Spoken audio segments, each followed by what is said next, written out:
Hi friends, स्वागत है फिर से एक बार मेरे चैनल पर। मैं नवीन मिश्रा। MCS 011 का एग्ज़ाम है 5 सितंबर को, that is tomorrow.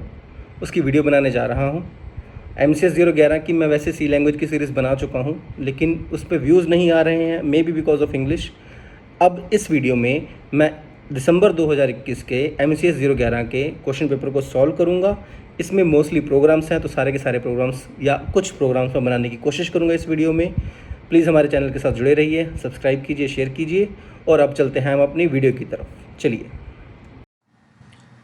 Hello friends, तो चलिए शुरू करते हैं अपनी वीडियो की तरफ। तो ये हमारा एग्ज़ाम है, क्वेश्चन पेपर है दिसंबर 2021 का। तो पहला क्वेश्चन है इसका, यू सी दिस। इसका पहला क्वेश्चन है कि write an algorithm to convert decimal to. अच्छा, जो पहला क्वेश्चन होता है वो ज़्यादातर एल्गोरिदम और फ्लो चार्ट का ही होता है।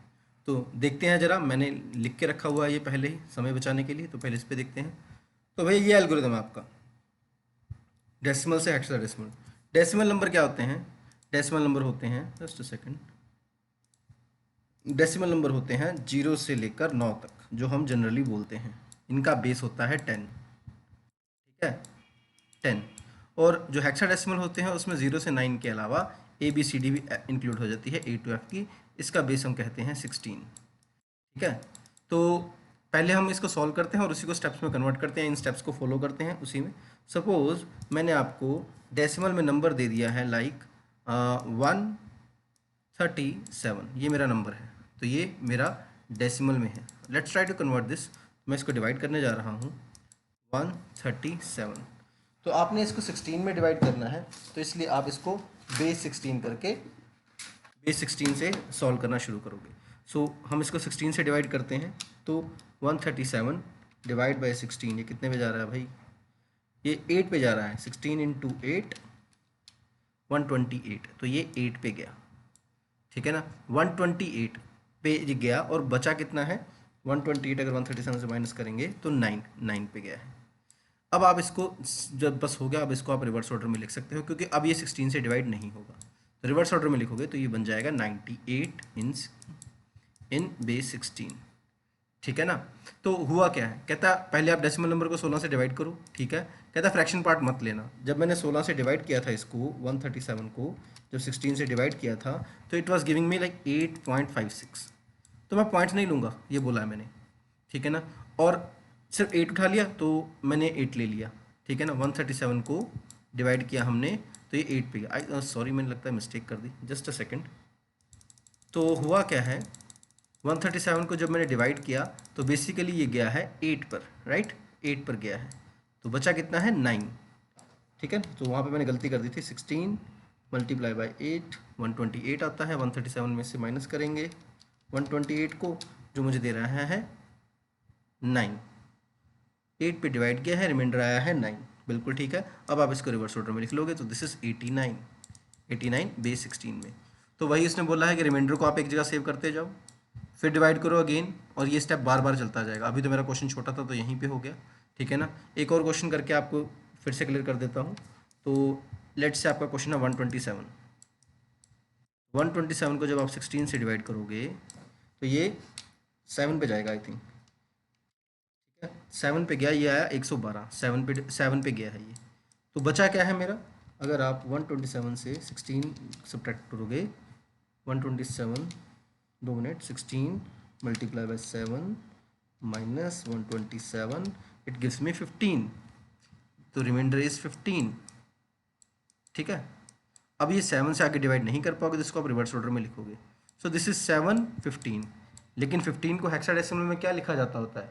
This is called F, 7F। तो आपका आंसर आएगा यहाँ पे 7F बेस 16 में, क्योंकि A होता है 10, B 11, C 12, D 13, E 14, F 15। तो 15 को मैंने F से रिप्लेस कर दिया। तो ये आप एग्जाम्पल दे सकते हो, और ये हमने स्टेप्स लिखे हुए हैं। फिर उसने बोला था कि इसका एक एल्गोरिदम भी लिखो। तो एल्गोरिदम के लिए ये रहा, यही हमारा एल्गोरिदम है। तो हमने कैसे काम किया है, जब भी आप एल्गोरिदम बनाते हो तो ये चीज़ें जो होती हैं, जो ये सर्कल्स होते हैं, ये होता है स्टार्ट और एंड। शुरू में और एंड में हमेशा रखने होते हैं। जब डाटा नीचे की तरफ जा रहा है या जिधर भी जा रहा है, आपको उसको एरो से रिप्रेजेंट करना होता है। यहाँ पे मुझे प्रॉपर एरो मिला नहीं ये वाला, ठीक है ना, तो मुझे पेंट में ये एरो मिला, मैंने यही लगा दिया। और जो इनपुट आउटपुट होगी वो आप यहाँ पे लिखते हो। तो मैंने 16 से डिवाइड किया, डिवाइड करने के बाद क्या करूँगा, क्वोशंट और रिमाइंडर। क्वोशंट और रिमाइंडर क्या होता है, लाइक 127 को अगर आप 16 से डिवाइड करोगे तो 7 पे गया, ठीक है, just a second, 16 multiply by 7, 1110, 112, ठीक है, और बचा है 15। तो this is called remainder and this is called quotient. तो कहता कहीं क्वोशंट आपका जीरो आ गया, कहता नहीं, तो कहता फिर जाओ, फिर डिवाइड करो। अब ये डिवाइड होगा नहीं, बच गया है, तो फिर वापस आ जाओगे यहाँ पे। कहता जो भी आपका रिमाइंडर आया है हेक्साडेसिमल वैल्यू में रख लो और उसको रिवर्स ऑर्डर में लिखना है। रिवर्स ऑर्डर में मतलब जैसे 7 यहाँ पे था तो 8 यहाँ पे था, तो आप इसको 87 लिखोगे, ना कि 78 लिखोगे, ठीक है ना। तो ये भी आपका 10 नंबर का क्वेश्चन था, स्ट्रेट अवे सीधा मैंने आपको एक्सप्लेन कर दिया है। आई होप आपको समझ लग गया हो। आगे क्वेश्चन चलते हैं, write a program to generate Fibonacci series using recursion. अच्छा, रिकर्शन है, तो रिकर्शन क्या होता है, एक ऐसा फंक्शन जो अपने आप को रेपिटेटिवली कॉल करता रहे, वो रिकर्शन कहलाता है, ठीक है ना। तो मान लो मैं एक फंक्शन बना रहा हूँ, void let's say int fact int n, और अगर यही फंक्शन अपने आप को यहीं पे कॉल करता रहे तो ये रिकर्शन कहला देती है, ठीक है ना। रिकर्शन आइट्रेशन का ऑल्टरनेटिव है। रिकर्सिव फंक्शंस जब भी आपने बनाने हैं तो उसमें एक रिटर्न स्टेटमेंट और एक एग्जिट स्टेटमेंट, दो चीज़ों का होना जरूरी होता है। यहाँ पे उसने फिबोनाची सीरीज़ का बोला है मुझे बनाने को। तो फिबोनाची सीरीज़ क्या होती है, फिबोनाची सीरीज़ का पहला नंबर होता है 0, फिर आता है 1, अब इन दोनों को प्लस करोगे 1, अब इन दोनों को प्लस करोगे 2, इन दोनों को प्लस करोगे 3, इन दोनों को प्लस करोगे 5, 8, 13, 21, 34। कुछ इस तरीके से आपकी फिबोनाची सीरीज़ चलती है, ठीक है। तो ये फिबोनाची सीरीज़ कैसे चल रही है आपकी, तो पहले ये ए हो जाएगा, ये बी हो जाएगा, फिर ये प्लस होंगे तो ये सी बन जाएगा, फिर ये स्वैप करके ए बन जाएगा, बी बन जाएगा, फिर ये प्लस होंगे, ये सी बन जाएगा, एंड सो ऑन, यही चीज़ होती है। लेकिन उसने रिकर्शन के थ्रू करने को बोला है। तो रिकर्शन के थ्रू करने के लिए मैं एक फंक्शन रिकर्शन ऐसा बनाऊंगा फिबो को, जिसको मैं लोकेशन दूंगा। जैसे ये 0 नंबर लोकेशन है, ये 1 नंबर है, ये 2 नंबर है, ये 3 नंबर है, ये 4 नंबर है, ये 5 नंबर है, ये 6 नंबर है, ये 7 नंबर है, ये 8 नंबर है, ये 9 नंबर है। इस फंक्शन को मैं बोलूँगा कि फिबो मुझे फिबोनाची सीरीज़ का 9th नंबर बता दे। तो ये 9 नंबर को रिसीव करेगा और 9 का रिजल्ट क्या है 34, और ये मुझे एज रिटर्न कहेगा कि भी ये सीरीज़ 34 है। ओके, तो ये फंक्शन करने जा रहा हूँ मैं। देखिए अब int n cout, oh sorry, printf enter the number of which enter the number of the Fibonacci series. कौन सा नंबर का आपको फिबोनाची सीरीज वैल्यू चाहिए। तो स्कैन एफ किया मैंने, डी कॉमा एंड एन। इसके बाद मैंने क्या किया, फिबो एन फंक्शन कॉल करूँगा और इसको एक इंट आर वेरिएबल में डलवा के नीचे यहाँ पे प्रिंट करवा लूँगा, प्रिंट एफ नंबर इज। तो ये पार्ट हो गया। अब इस फंक्शन को कंप्लीट करते हैं। इंट फिबोनाची, फिबो नाम दिया है मैंने, सॉरी नीचे। इंट एन रिसीव किया इसने एज ए पैरामीटर। अगर एन की वैल्यू 0 है या एन की वैल्यू 1 है तो हम रिटर्न करेंगे एन को ही। तो इसका क्या मतलब है भाई, पहला नंबर 0 है, दूसरा नंबर 1 है, तो इन दोनों नंबर्स के लिए हमें रेपिटेटिव कॉल की जरूरत ही नहीं पड़ेगी। लेकिन इसके बाहर है तो क्या करना है, रिटर्न करो फिबो फंक्शन को n-1 के लिए और उसको प्लस करो फिबो n-2 के साथ। होपफुली इतने से काम हो जाएगा, चला के देखते हैं, ठीक है। तो मैं इसको बोलता हूँ कि मुझे 5th नंबर बता, तो ये दे रहा है 5। तो ये देखिए ज़रा, 0 1 2 3 4 5, 5 पे उसने 5 रिटर्न किया। एक बार फिर से चला के देख लेते हैं इसको। नंबर इज लेट से 8th नंबर इज 21, तो 5 6 7 8 21। तो ये आपका फंक्शन हो गया है, चल पड़ा है। ये फंक्शन काम कैसे कर रहा है एक बार ये बता देता हूँ। मान लो आपने 5 के लिए कॉल किया फिबोनाची को, ठीक है ना। तो ना ये 0 है ना ये 1 है, तो यहाँ पे आया फिबो n-1 मतलब 4 के लिए, फिबो n-2 मतलब 3 के लिए कॉल हुआ। फिर ये आगे चला और जो भी इनका आंसर आएगा आपस में प्लस हो जाएगा। फिर 4-1 3 के लिए, 4-2 2 के लिए, 3-1 2 के लिए, 3-2 1 के लिए कॉल होगा ये। तो इस तरीके से रिकर्सिवली कॉल होगा। 2 का 0 और 1 के लिए, 3 का यही पैटर्न 2 और 1 के लिए, 2 का 0 और 1 के लिए, सेम 2 का 0 और 1 के लिए। तो इसने 1 रिटर्न किया, इसने 0 रिटर्न किया। 0 + 1 1, 1 + 1 2, 0 + 1 1, 1 + 1 2, इसने भी 1 रिटर्न किया। 2 + 1 3, 3 + 2 5, तो इसने आपको 5 नंबर प्रिंट कर देना है।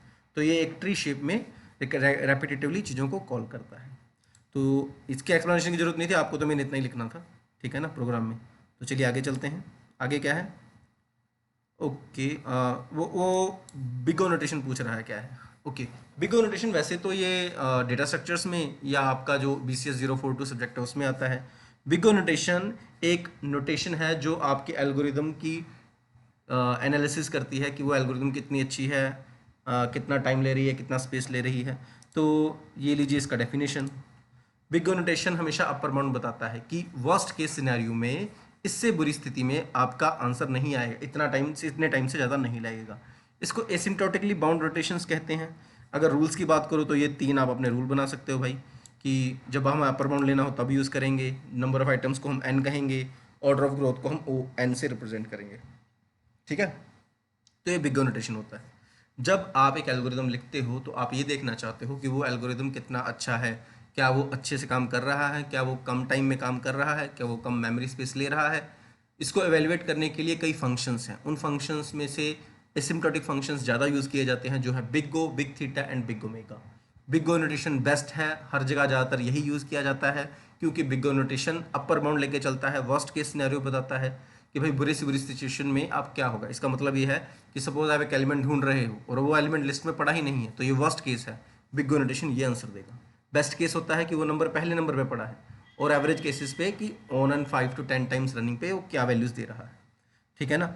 और फिर आ गया था उसने इवेल्युएशन ऑफ एल्गोरिदम क्या होती है, फिर उसने इसी पार्ट में आपके पूछा था कि परफॉर्मेंस को आप कैसे एल्गोरिदम की मेजर करते हो। तो परफॉर्मेंस आपकी मेजर होती है दो चीज़ों से, दो मेन फैक्टर ही कंसिडर किए जाएंगे, टाइम और स्पेस। एक प्रोग्राम चलने में कितना टाइम ले रहा है, एल्गोरिदम चलने में कितना टाइम ले रहा है। अगर मैं 100 टर्म्स के लिए उसको चलाऊं तो वो कितने टाइम लेगा, स्पेस, मेमोरी स्पेस कितनी लेगा, 10 बाइट्स, 20 बाइट्स, 40 बाइट्स। यही दो मेन फैक्टर होते हैं जिसके बेस पे आप डिसाइड करते हो कि आपका एल्गोरिदम की एनालिसिस किस तरीके की है, एल्गोरिदम की परफॉर्मेंस किस तरीके की है। So you have to write only these two things. उसके बाद एक्सप्लेनेशन आप जितनी देनी है दे दो, मैंने तो आपको शॉर्ट में एक एक्सप्लेनेशन दे दिया, ठीक है। आगे चलते हैं डी पार्ट। डी पार्ट भी बहुत आसान है। Write a program to search an element in the given list of 20 elements using linear search. तो लीनियर सर्च है, ये भी बहुत आसान है, तो मैं इसी में चेंज कर देता हूँ। यहाँ पे मैं उससे साइज पूछ लूँगा, enter the size of array, कितने एलिमेंट्स आप पूछना चाहते हो।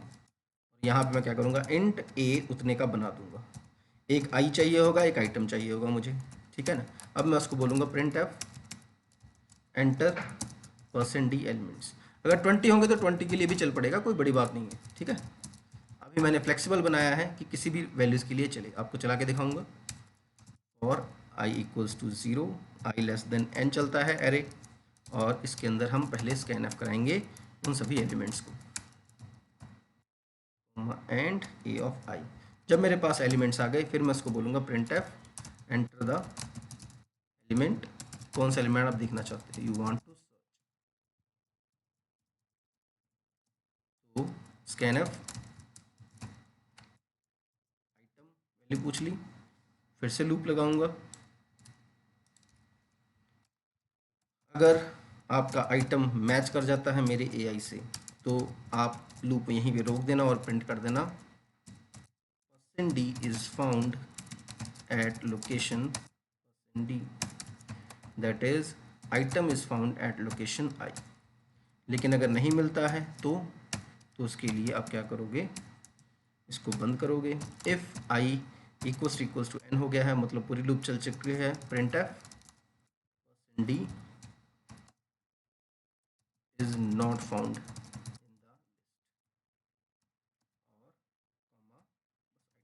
करवा लोगे, दैट्स इट। ये लीनियर सर्च हो गया है। चला के देखें, कितने एलिमेंट रखने हैं, मैंने 5 ही रखने हैं, तो 10, 50, 20, 40, 3, ये मैंने कुछ एलिमेंट डाले। मैं उसको पूछता हूँ मेरे को 40 की लोकेशन बता, तो वो कह रहा है हाँ अभी 40 पड़ा है आपकी 3rd लोकेशन पे। तो ये आपका लीनियर सर्च हो गया। और अगर आप 5 के लिए चलाते हो और एलिमेंट ऐसा ढूंढते हो जो है ही नहीं लिस्ट में, लाइक 4, तो वो कहेगा 4 लिस्ट में नहीं है। अब ये 5 के लिए चला है, अगर 20 के लिए चलाना है तो यहाँ पे आप 20 लिख के 20 एलिमेंट डाल दो भैया, इसमें कोई दिक्कत नहीं है। ओके, तो ये आपका क्वेश्चन था अगला, ठीक है ना। कहाँ था, ये रहा। तो ये आपका फर्स्ट पार्ट हो गया है जो आप छोड़ नहीं सकते, 10 20 40 40 नंबर का था, मैंने 40 नंबर का करवा दिया। आगे चलते हैं सेकंड का ए पार्ट। तो इवन फाइल और ऑड फाइल का प्रोग्राम है, ये थोड़ा कॉम्प्लिकेटेड है पर करेंगे हम, ये भी करेंगे। इसके लिए हमें फाइल पॉइंटर चाहिए, ठीक है। तो मैं क्या करूँगा, file star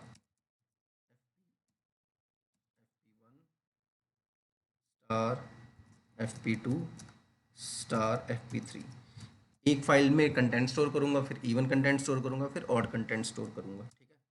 printf enter number of items you want to add, कितने एलिमेंट डालना चाहते हो आप, वो चीज़ करवाऊँगा मैं।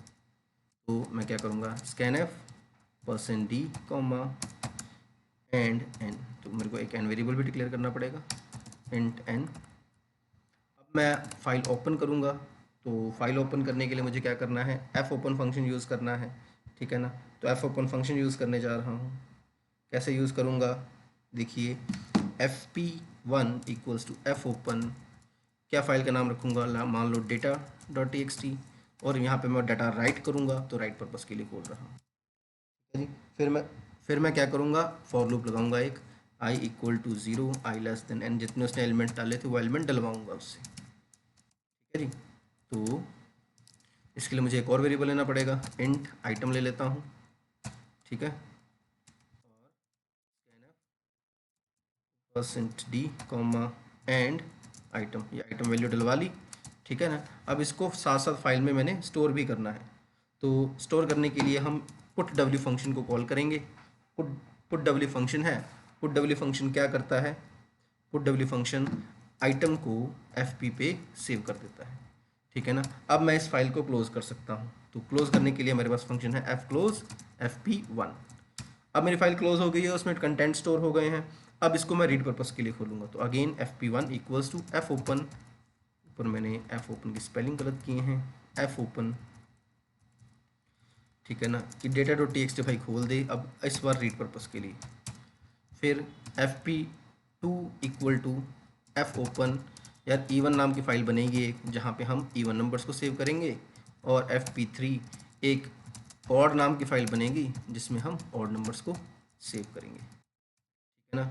और अब क्या करेंगे हम, अब हम एक लूप लगाएंगे, ठीक है ना, while item equal to get w, जैसे आपका पुट w है वैसे ही गेट w होता है, तो गेट w fp, ठीक है जी, ये वैल्यू पूछेंगे, और ये कब रुके, जब तक कि ये एंड ऑफ फाइल नहीं हो जाता, EOF।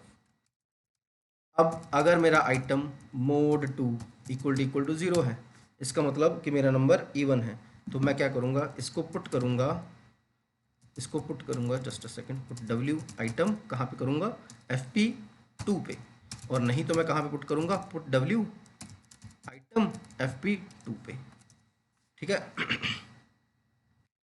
बस ये हो गया, ठीक है ना, और होपफुली इसमें से काम हो जाना चाहिए। अब इन फाइलों को क्लोज कर सकता हूँ मैं, fclose fp1, मैं कॉपी पेस्ट करूँगा इसको,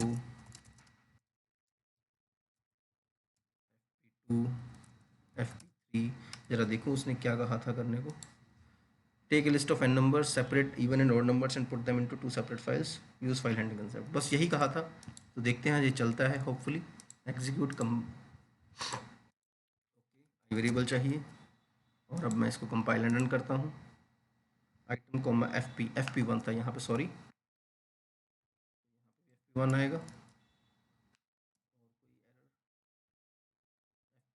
जाएगा, और ये fp3 पे जाएगा, और कोई एरर तो नहीं है, कंपाइल एंड रन, fclose सी मिस कर दिया मैंने, चल पड़ा। तो एंटर नंबर मैं 5 एलिमेंट ही डालूंगा, ज़्यादा नहीं डालूंगा भैया, तो 2 3 4 5 6, ओके। तो 2 4 6 इवन में जाने चाहिए और 3 5 ऑड में जाने चाहिए। ये फाइल कहाँ सेव हुई है, ओपन कंटेनिंग फोल्डर करते हैं, तो यहाँ पे 3 फाइलें बनी हैं, डेटा इसमें 2 3 4 5 इंटीजर फॉर्म में चला गया है, ठीक है ना। इवन तो ये रीडेबल नहीं है, इवन खाली है, ऑड खाली है, ठीक है ना। ऑड में ही सारे नंबर गए हैं, ऐसा क्यों हुआ है देख लेते हैं एक बार, ठीक है ना। इसको प्रिंट करवाने की कोशिश करते हैं तभी बात बनेगी, ठीक है ना। तो इवन और उसको दोबारा ओपन करने की कोशिश करेंगे। fp1 equals to f open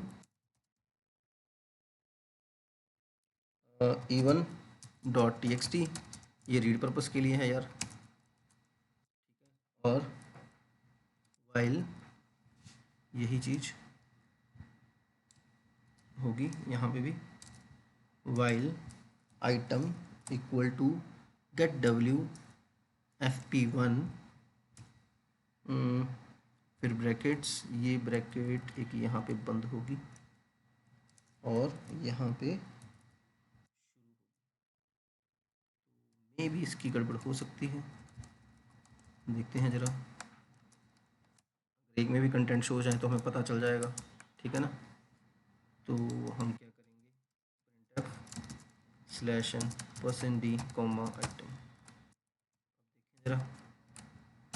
तो ये इवन नंबर्स प्रिंट कराएगा फाइल में, 5 एलिमेंट डाल रहे हैं, 2 3 4 5 6, 2 4 6 प्रिंट हो गए, बिल्कुल सही। और अगर मैं इसको कॉपी पेस्ट करूँ, यहाँ पे मैं इवन की जगह सिर्फ ऑड करूँगा, और आपकी कन्फ्यूज़न दूर करने के लिए एक मैसेज दे देता हूँ, printf/n इवन नंबर्स यहाँ पे प्रिंट होंगे,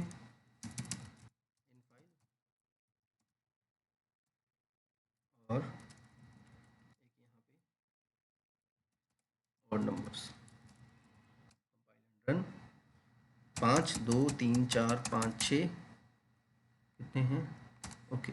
तो ये देखिए 2 34 6 एक तरफ चले गए क्योंकि ये इवन है, और 5 और 9 आपका ऑड है, तो ये एक तरफ चला गया, ठीक है। तो ये आपका अगला प्रोग्राम हो गया है। एक और प्रोग्राम करते हैं भाई, सेकंड क्वेश्चन हो जाएगा आपका।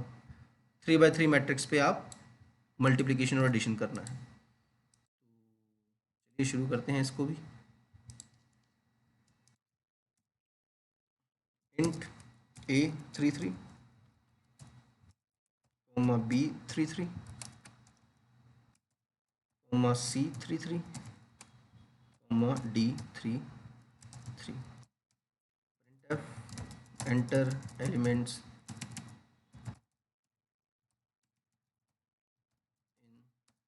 3x3 matrix, int i comma j comma k, मेरे को 3 वेरिएबल की जरूरत पड़ेगी, और i less than 3 i plus plus, j equals to 0, j less than 3 j scanf %d comma and ai j। तो अब ये कॉपी होगा एलिमेंट्स इन सेकंड या इन b इन a, ये हट जाएगा, यहाँ पे a की जगह b हो जाएगा। प्रिंट करवाएंगे अब, printf मैट्रिक्स a, तो scanf की जगह printf /t थोड़ी स्पेस के लिए, एंड ये और printf चला जाए, और एक यहाँ पे भी मुझे आगे पीछे /n देना पड़ेगा। Don't need this now again, तो आई कॉपी दिस, करेंगे, इस बार b होगा,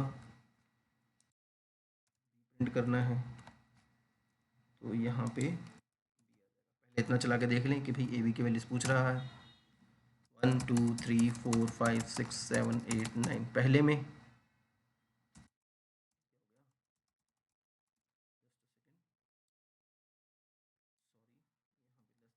है,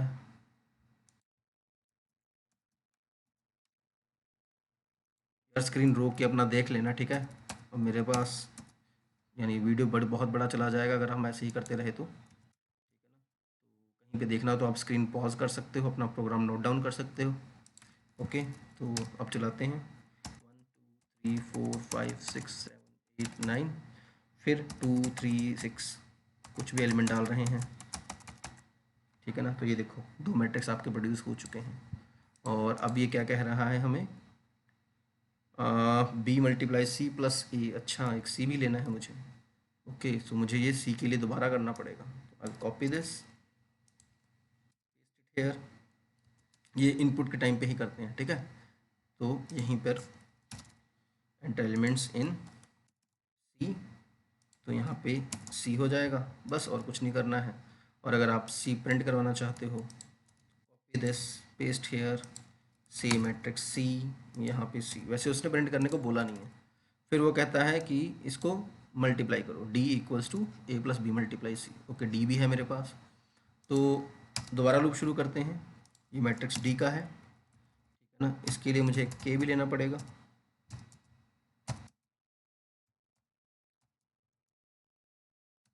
और डी आई जे को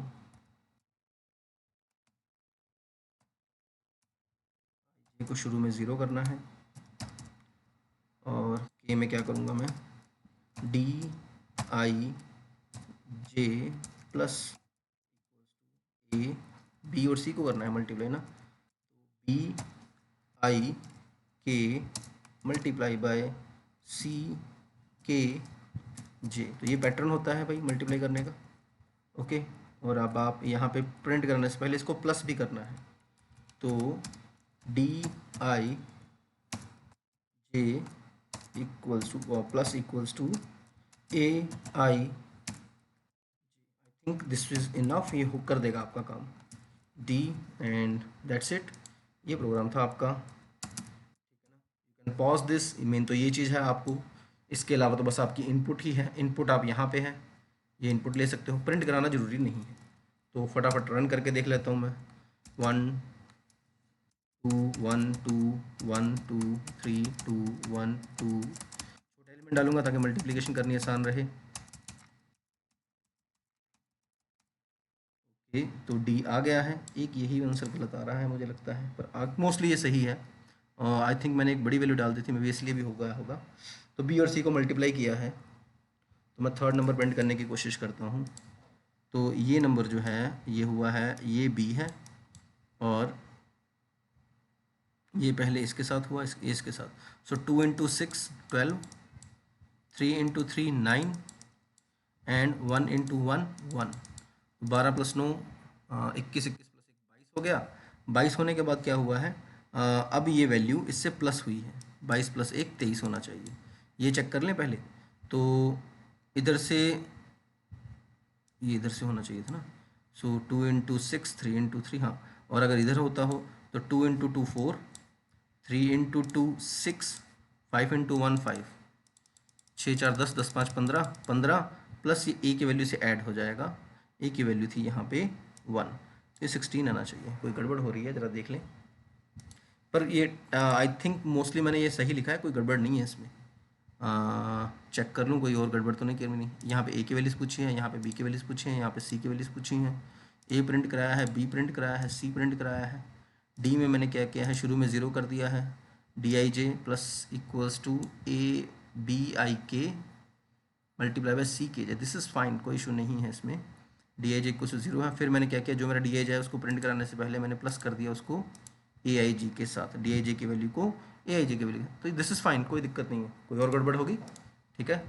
अगर कोई इशू होगा तो मैं आपको कमेंट सेक्शन में दोबारा इसको डाल के दे दूँगा। तो यहीं पे मैं वीडियो को ख़त्म कर रहा हूँ, वीडियो बहुत बड़ा जा रहा है। आई होप आप लोगों को ये हेल्प करेगा प्रोग्राम में।